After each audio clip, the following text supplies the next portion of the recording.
How full is your bucket? Felix was putting one of the last blocks on his tower when his little sister came in. I want to build with you, she said. Felix scowled. Go away, you're too little. I'm big. Stay back, you'll knock it over. I can be very careful. Go play with your baby toys, Anna. Thwack. Grandpa! Grandpa shook his head. Felix, you just dipped from your sister's bucket. Like everyone else, Anna has an invisible bucket. When it's empty, she feels bad, but when it's full, she feels great. Didn't you ever notice your own bucket? Invisible bucket? Sometimes Felix couldn't quite tell when his grandfather was joking. But the next morning, when Felix woke up, there it was, a small gray bucket floating above his head. When Felix came down to have breakfast, his mom was in a hurry.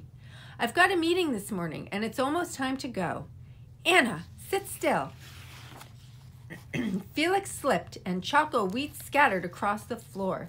Felix, yelled his mom, you should have used the stool to reach that. Felix could feel his bucket tip and big invisible drops spill out. Drip, drip. Ha ha, Anna laughed as she crunched the cereal with her shoe. Drip. Get the broom and clean that up before you miss the bus, scolded Mom. With the school bus honking, Felix quickly swept up the choco wheats and grabbed the last blueberry muffin. But before he could even take one bite, Buster jumped up and grabbed the muffin from his hand. Drip. Hey, look at Felix's new backpack. My baby brother has one just like it. Drip. Psst, Felix. Psst, drip. Watch out, Shrimp. Drip. It was still morning, and Felix's bucket felt almost empty. As he watched his classmates walk into the room, he secretly hoped they would trip and fall. That's what it feels like when you have an empty bucket. Felix slumped into his seat and waited for something else bad to happen. Mrs. Bumblenickel walked slowly up to his desk and handed him a paper. He could hardly bear to look at it. Felix, you wrote a wonderful story. Would you please share it with the class? Felix grinned and felt a big drop land in his bucket. Drop. The Gigantosaurus Who Wanted a Pet, by me, Felix. Drop, plop, plink, drop. The class grew quiet. They laughed at all the right places and oohed at the scary parts. When Felix finally read the end, everyone clapped. Even Emily, who sat next to him and didn't usually like dinosaurs. Felix felt a whole shower of drops land in his bucket. Maybe the day wouldn't be so bad after all. Drop. Team captains today are Veronica and Felix. Drop.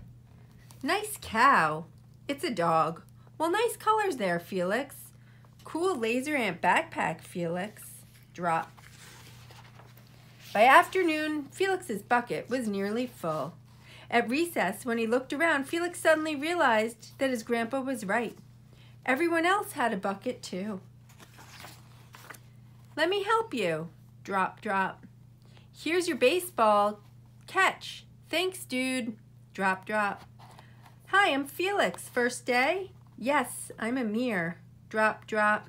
The strange thing was that for every drop he helped put in someone else's bucket, he felt another drop in his own bucket.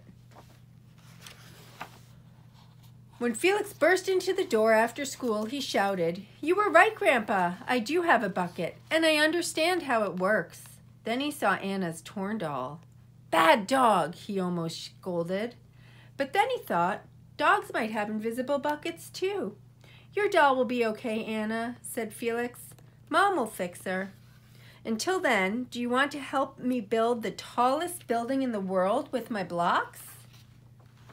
And so they did.